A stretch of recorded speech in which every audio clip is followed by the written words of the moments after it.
Ambrose was fourth on the lap 69 restart, but he quickly set sail for the front.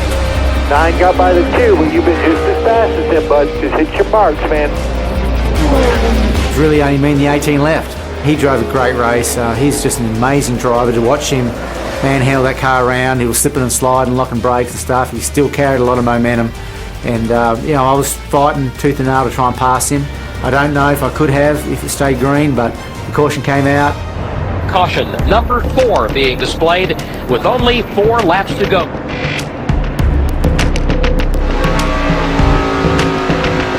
How close is the 18 on field, you know? Yeah, not exactly sure. He stopped 4 laps before us. But that was lap 89. You'll be coming to the green at lap 90. This is a green-white checker. Green, green, green. Who's it going to be? Oh, Ambrose spun the tire stump. Brad Keselowski going by him. Kyle Busch, the man. Will he stay that way? Kyle Busch lights him up. He's sideways. Here comes Brad. Contact. Keselowski is through the lead. Wow. Brad Keselowski wanted to get a leg up on Ambrose with a second straight win on a broken ankle. Oh, wiggle. Here comes Ambrose hard in the throttle. A little bump there, a little nudge. Marcus Ambrose, the new race leader at Watkins Glen. Marcus Ambrose shows the way as they come to the white flag here at Watkins Glen International, but he has plenty of company. Ambrose had nothing but clear track in his first Sprint Cup winner's circle in front of him. But mayhem sprouted everywhere behind him, shuffling the standings and fueling further hard feelings as the chase approaches. Oh, big crash in turn number 2. David Ruderman. David Ruderman hard into the wall. He is upside down. A serious hit for David Ruderman. Tony Stewart clears the inner loop and he stands right in front of half the field. Caution at 2 parts of the race course. Yellow's out, yellow's out. The caution flag is out. Coming down to the start-finish line. Marcos Ambrose is your winner. Woo! Guys, thank you so much. The word choke has gone through my mind more than once, and it's been over a year to really redeem myself. Now I can put all that behind me. I forgot about Sonoma for sure. Congratulations there, Ambrose. You are officially a winner in the NASCAR Cup Series. Good job. Thank you, Stanley. What a dream come true. No matter what I've done anywhere around the world, to win the Cup Series has been the biggest achievement of my entire life, and I'm pretty proud of it.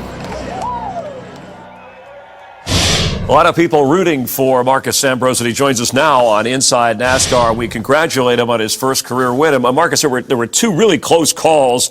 A.J. Allmendinger through the grass, and then Denny Hamlin when he hit the wall. How did you survive those to be able to be there at the end for your victory? Oh, that's just a normal day when you go road course racing. You got to miss a couple. But I tell you, when AJ went through the grass, he got his engine really hot, had to pit. But I went through the grass that he left behind, and my engine was at about 280 degrees as well. So we knew we had to make it to about lap 15 to 17 to make it on 3 stops. And I was really anxious that part of the race. I was leading, but the motor was getting pretty hot. But it all worked to plan. We knew we couldn't make it on our 2-stop strategy. The only way for us to win the race was to drive aggressive all day and do it in 3 stops. And thankfully, we got the cautions late in the race to take advantage, and we got it done. Well, speaking of those cautions late in the race, you knew it was going to get crazy on those restarts. How did you prepare for that? What were you thinking mentally? Well, I was trying not to think too much about it because I was starting on the outside of Kyle Busch, and I just knew what he was going to do. If I tried to outbrake him into the first corner, he was going to run me wide and my day was going to be done. So I immediately, when I didn't get the jump at the start like I wanted to, and I knew he got a clean getaway, I was trying to blend in and get in behind him so I could at least be on the inside braking to turn 1.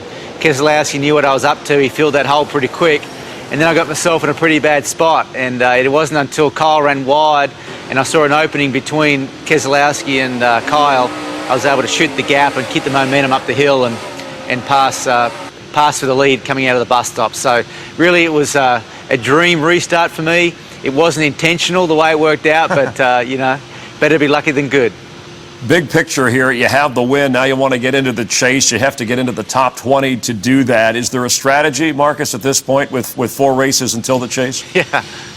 Yeah, we're not going to talk about anything but just going out there and trying to run as fast as we can. If we can win a second race, it'd make a huge difference to our chances to make the chase. But at the end of the day, we're 10, 15 points away from, you know, getting that top 20 spot. It's very achievable, but there's no point talking about points or what we should do. We've got to go out there and actually get it done.